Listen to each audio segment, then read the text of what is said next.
Assalamualaikum warahmatullahi wabarakatuh. Perkenalkan, nama saya Tiffany. Saya dari Fakultas Hukum Universitas Tarumanagara. Dalam kesempatan kali ini, saya ingin memaparkan ilmu hukum pidana.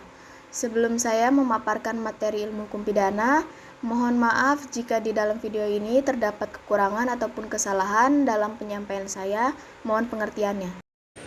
Pembahasan kali ini, saya akan memaparkan materi mengenai hukum pidana, percobaan, dan juga penyertaan. Pertama-tama, saya akan menjelaskan apa itu ilmu hukum pidana. Ilmu hukum pidana terbagi menjadi dua. Yang pertama, ada ilmu hukum pidana dalam arti sempit. Yang kedua, ada ilmu hukum pidana dalam arti luas.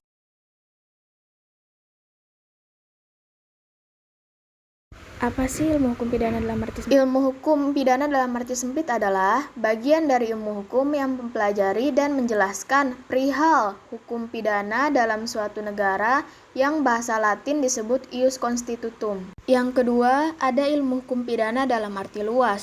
Apa itu ilmu hukum pidana dalam arti luas?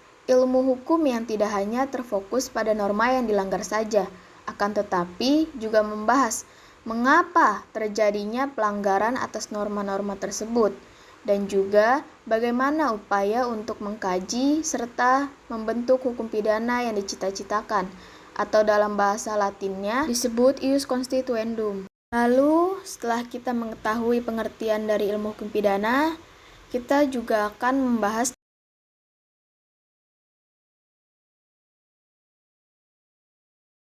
terdapat dua jenis sumber hukum pidana. Yang pertama, ada sumber hukum pidana umum. Yang kedua, ada sumber hukum pidana khusus. Apa sih perbedaannya?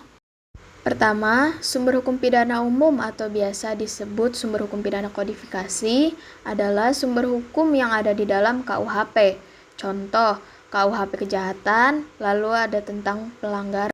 Yang kedua, ada sumber hukum pidana khusus. Sumber hukum pidana khusus adalah hukum pidana yang berada di luar KUHP. Contoh, Undang-Undang Terorisme dan Undang-Undang Narkotika.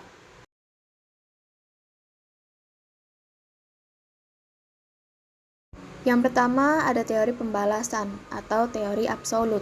Teori pembalasan atau teori absolut, menurut teori ini, pidana dijatuhkan semata-mata karena orang telah melakukan kejahatan atau tindak pidana. Teori ini diperkenalkan pertama kali oleh Kant dan Hegel.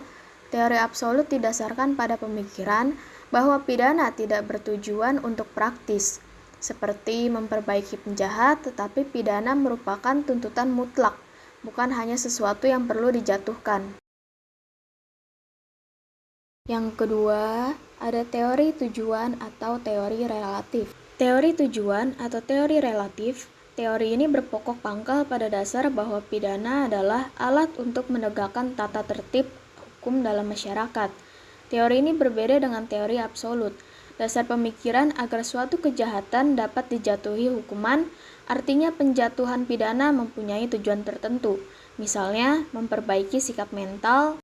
Yang ketiga, ada teori gabungan. Teori gabungan atau teori modern memandang bahwa tujuan pemidanaan bersifat plural karena menggabungkan antara prinsip-prinsip relatif dan absolut sebagai suatu kesatuan. Kita akan membahas dan mempelajari apa itu percobaan lebih lanjut. Percobaan melakukan kejahatan diatur di dalam buku pertama tentang aturan umum, pada bab 6 dan pada pasal 53 dan pada pasal 54 KUHP.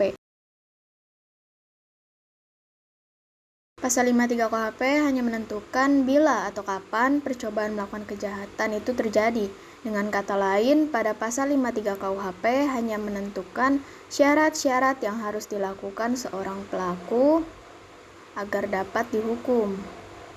Syarat-syarat seorang pelaku dapat dihukum dikarenakan bersalah telah melakukan suatu percobaan. Yang pertama, adanya niat atau kehendak dari pelaku. Yang kedua, adanya permulaan pelaksanaan niat atau kehendak dari pelaku. Yang ketiga, pelaksanaan tidak selesai semata-mata bukan karena niat dari pelaku. Selanjutnya, kita akan membahas penyertaan. Penyertaan adalah suatu peristiwa pidana terdapat lebih dari satu orang, sehingga diperlukan pertanggungjawaban dan peranan masing-masing peserta dalam peristiwa tersebut. Saya akan menjelaskan hubungan antara peserta dalam melakukan tindak pidana. Yang pertama, melakukan tindak pidana bersama-sama. Yang kedua, seorang ingin melakukan tindak pidana atau merencanakan suatu akan tetapi mengorbankan orang lain atau mempergunakan orang lain untuk melakukan tindak pidana tersebut. Yang ketiga, seorang ingin melakukan tindak pidana, akan tetapi orang lain yang membantu melakukan tindak pidana tersebut. Lalu, penyertaan dibagi menjadi dua sifat. Yang pertama, bersifat berdiri sendiri.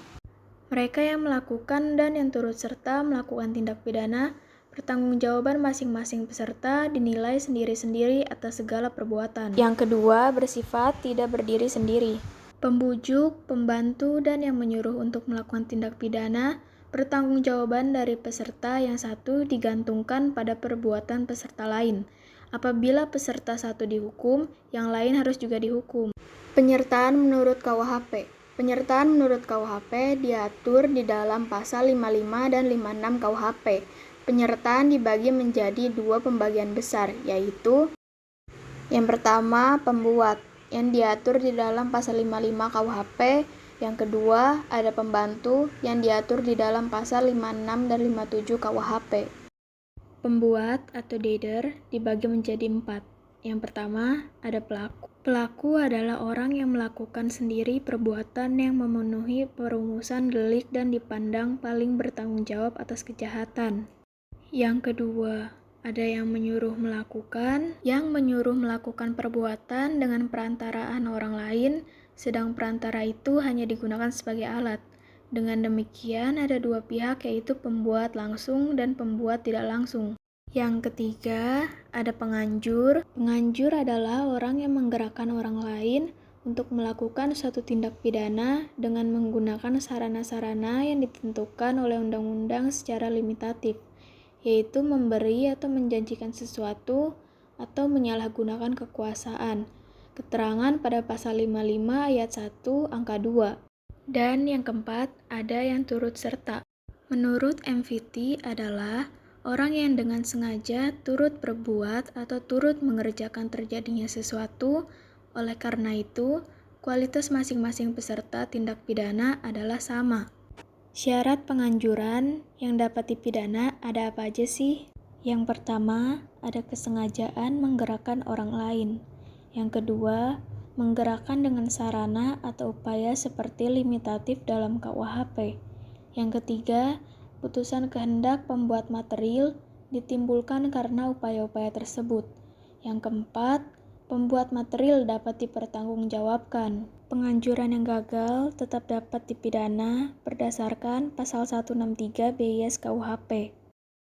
Pembantu diatur di dalam pasal 56 dan pasal 57 KUHP yang terdiri dari pembantu di saat melakukan kejahatan. Yang pertama, pada pembantuan perbuatannya bersifat membantu atau menunjang, sedangkan pada turut serta merupakan perbuatan pelaksanaan.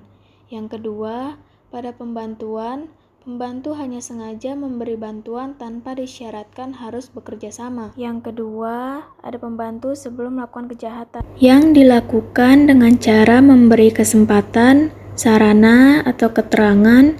Ini mirip dengan penganjuran.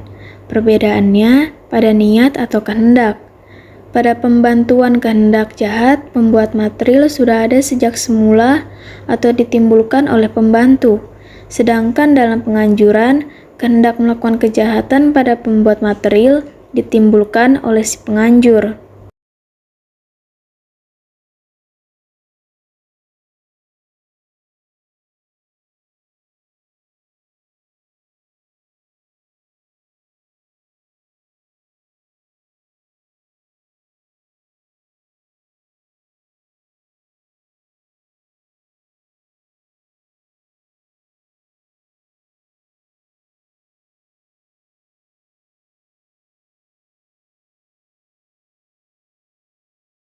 Sekian dan terima kasih. Mohon maaf jika terdapat ketidakjelasan dalam penyampaian saya, dan juga mohon maaf jika terdapat kekurangan ataupun kesalahan dalam video ini.